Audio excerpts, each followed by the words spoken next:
Good day mga kabayan. Ito nga pala yung continuation ng aking video sa part 1.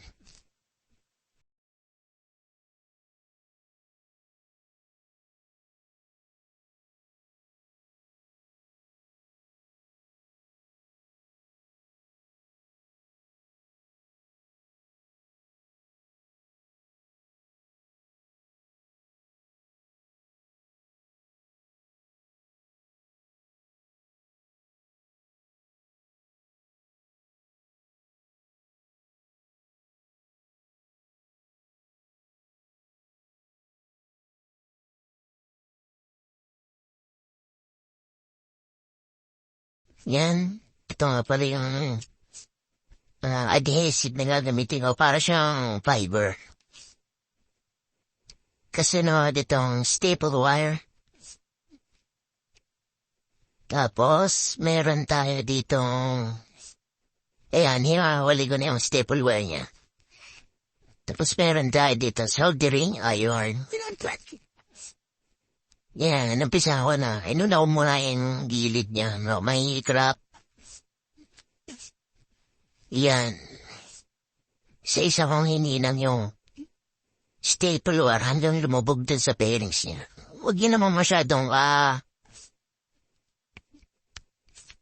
kainit yung wire, baka tumagos dun sa ibabaw. So, pangit yung kalalabasan, bubukol siya. Tamang lubog lang. Pati yung staple na ginamit ko, medyo manipis siya.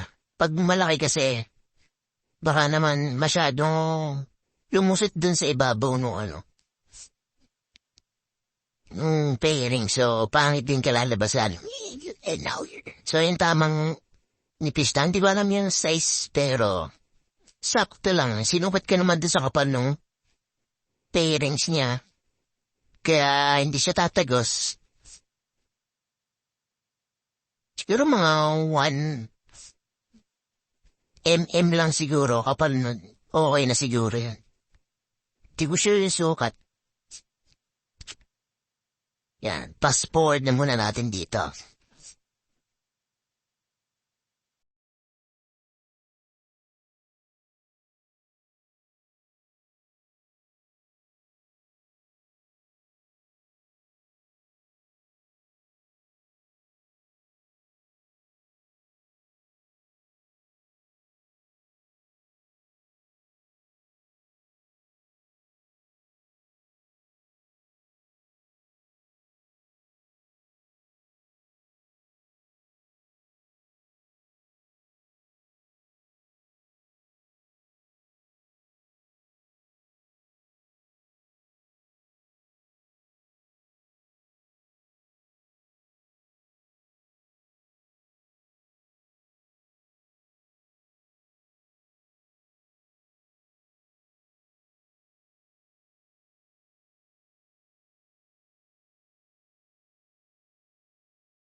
Yan.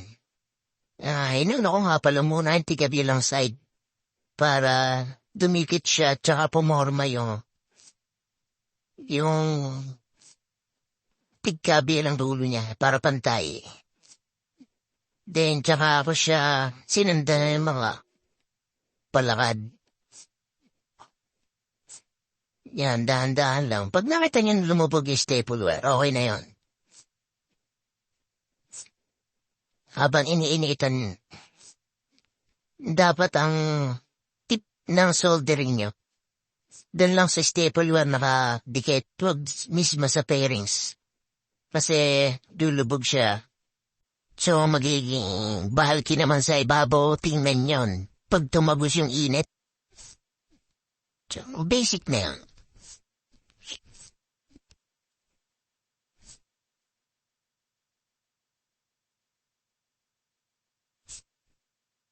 Fast forward na ulit natin.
Ayan.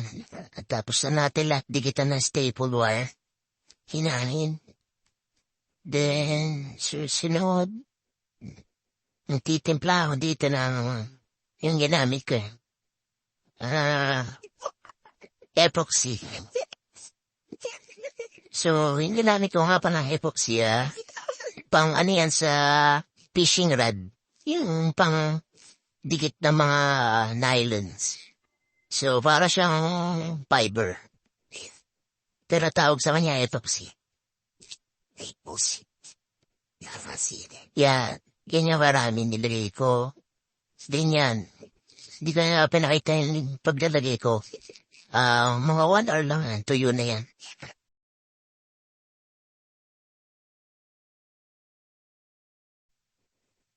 Pinagsabay-sabay ko kasi lumuha.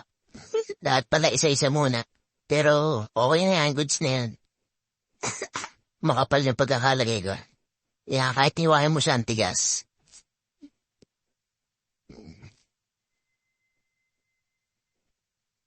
Then, susunod ko dyan sa part 3.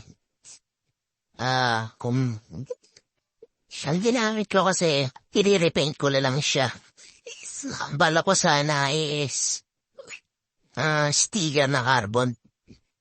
Pero, i-repaint ko na lang siya. Mamasigahan ko na lang siya.